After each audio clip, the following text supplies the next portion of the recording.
الحمد لله الملك الديان القائل في كتابه القرآن ولو شاء ربك لجعل الناس أمة واحدة ولا يزالون مختلفين والصلاة والسلام على محمد سيد الوالد والد عدنان وعلى آله وصحبه التابعين على مدى الزمان وأشهد أن لا إله إلا الله وحده لا شريك له المنزه عن الجسمة والجهاد والزمان والمكان وأشهد أن سيدنا ونبينا محمدا عبده ورسوله الذي كان خلقه القرآن أما بعد عباد الرحمن فإني أوصيكم ونفسي بتقوى الله المنان وقال يا أيها الذين آمنوا اتقوا الله حق تقاته ولا تموتن إلا وأنتم مسلمون وقال أيضا ولتكملوا العدة ولتكبروا الله على ما هداكم ولعلكم تشكرون. Kaum muslimin yang rahimahumullah,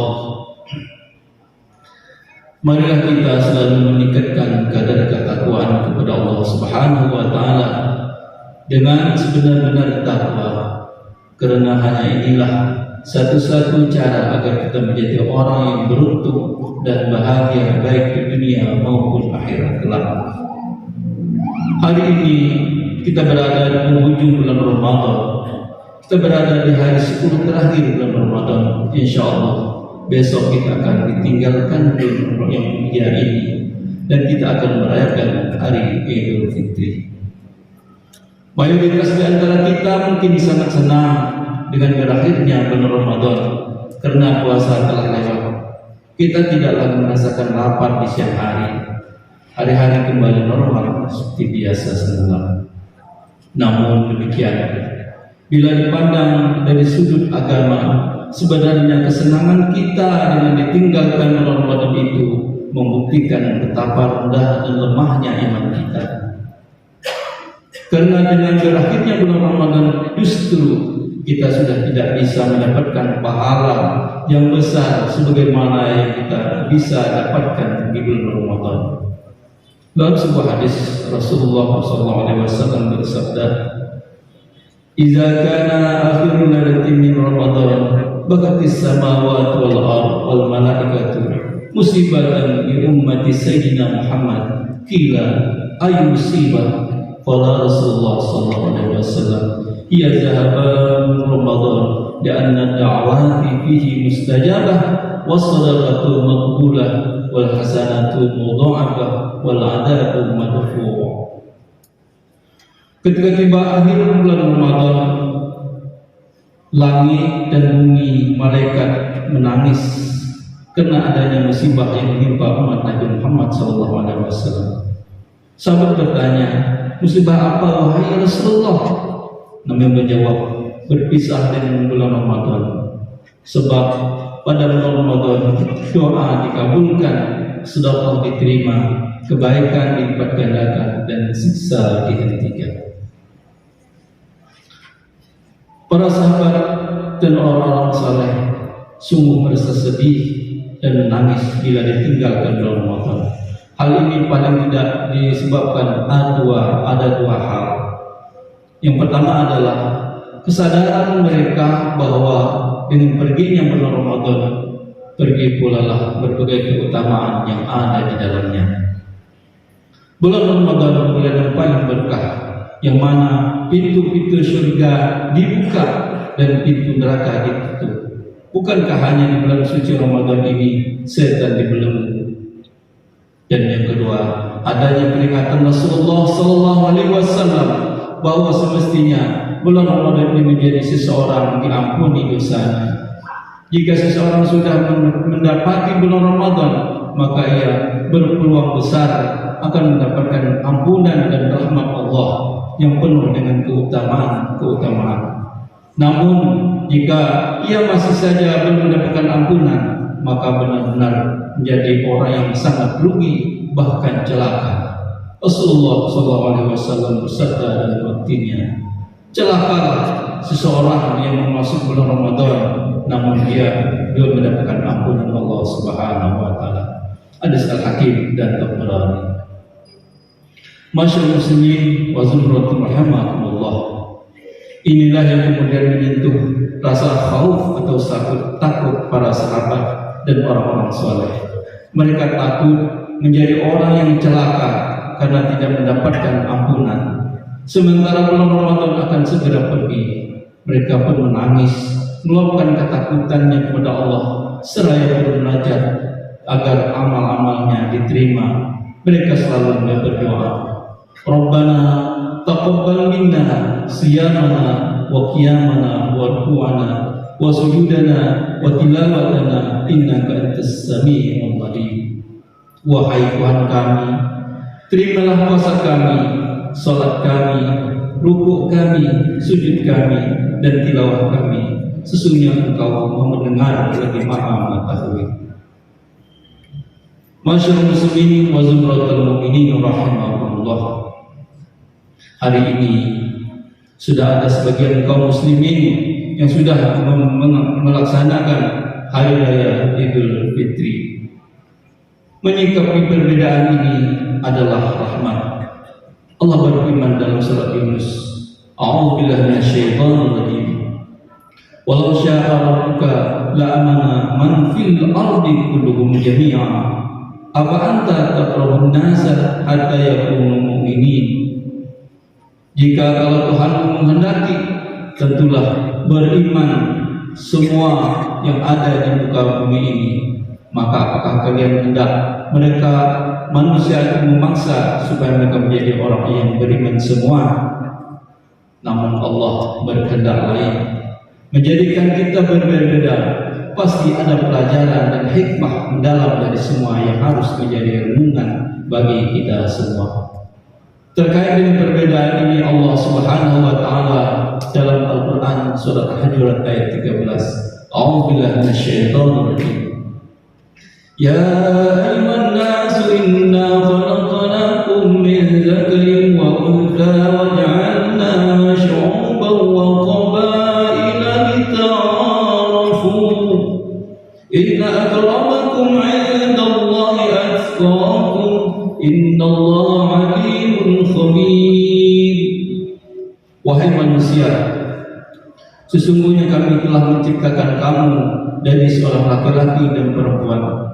Kemudian kami menjadikan kamu berbangsa-bangsa dan bersuku-suku agar kamu saling mengenal. Sesungguhnya yang paling mulia di antara kamu di sisi Allah adalah orang yang paling bertakwa. Sesungguhnya Allah Maha mengetahui lagi Maha teliti. Masyaallah muslimin wa zumratul mu'minin rahimakumullah. Sebagai contoh perbedaan penafsiran dalil dan metode dalam menentukan awal bulan Hijriah yang sampai saat ini terus terjadi. Terlebih saat menentukan bulan istimewa seperti Ramadan yang di dalamnya diwajibkan untuk berpuasa 1 bulan penuh. Syawal yang menjadi waktu hari raya Idul Fitri dan Zulhijjah yang merupakan waktu hari raya Idul Adha serta pelaksanaan ibadah haji. Dengan perbedaan yang ada ini, maka tidak heran pula terjadi perbedaan pada awal dan akhir puasa Ramadan. Beda perasaan hari raya Idul Fitri dan beda waktu hari Idul Adha. Perbedaan ini tidak boleh menjadi bahan perselisihan dan pertentangan. Sebaiknya perbedaan ini menjadi bukti betapa dalamnya khazanah keilmuan agama Islam, sekaligus mengajarkan kepada umat Islam untuk menjadi individu yang tasamuh, toleran, menghargai pendapat orang lain dan tidak gampang menyalahkan. Perbedaan bukan untuk dihilangkan, namun perbedaan harus dikelola dengan baik dan dirayakan dalam kebersamaan. Maka tepat sekali konsep trilogi ukhuwah persatuan yang harus dipegang dalam menghadapi perbedaan ini. Trilogi ukhuwah tersebut meliputi ukhuwah Islamiyah, yaitu persaudaraan sesama umat Islam. Ukhuwah wataniyah, persaudaraan dalam ikatan kebangsaan, dan ukhuwah basyariah, persaudaraan sesama umat manusia. Jika ada perbedaan pandangan dalam pemahaman agama, kita harus menyadari bahwa kita saudara dalam satu bangsa.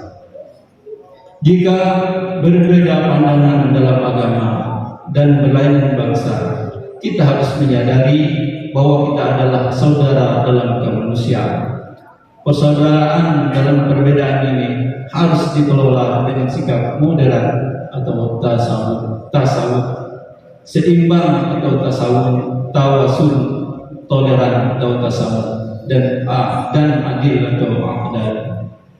Dengan sikap ini, maka kedamaian dalam hidup bermasyarakat akan bisa senantiasa terjaga. Rasulullah SAW bersabda, "Masalul mu'minina fi tawadihim wa tarahumihim wa ta'atufihim masalul jasadi idza ishtaka minhu 'udwun tada'a lahu sa'irul jasadi bis-sahri wal huma." Perumpamaan orang-orang mukmin dalam sikap saling mencintai, mengasihi dan menyayangi seumpama tubuh. Jika satu anggota tubuh sakit, maka anggota tubuh yang lain akan terus hidup dan merasakan demam. Ma'asyiral muslimin wa zumratul mu'minin rahimakumullah. Dari paparan khutbah ini kita bisa mengambil prinsip bahwa perbedaan pandangan adalah sebuah kewajaran dan keniscayaan. Yang terpenting adalah tidak saling menyalahkan dan merasa diri yang paling benar. Sikap inilah yang menjadi titik masalah dari perpecahan akibat perbedaan. Jika setiap individu menjalankan keyakinannya dengan tidak menyalahkan orang lain, maka bisa dipastikan kedamaian bisa terwujud. Namun sebaliknya, jika yang diagungkan adalah menganggap diri paling benar dan yang lain salah, maka disitulah mulai muncul bibit-bibit ketidakharmonisan. Terlebih di era digital saat ini, di mana setiap orang bisa menyampaikan apa yang ada dalam pikirannya melalui media sosial dan diketahui oleh khalayak ramai. Penting bagi setiap individu untuk berpikir 1000 kali saat akan menyalahkan orang lain di media sosial, terlebih tidak memahami ilmu dan pokok permasalahannya.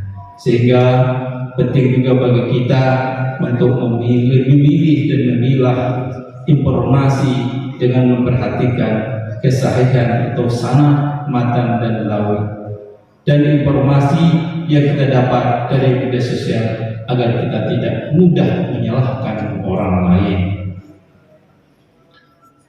Wa man kana yu'minu billahi wal yawmil akhir falyakul khairan aw liyasmut.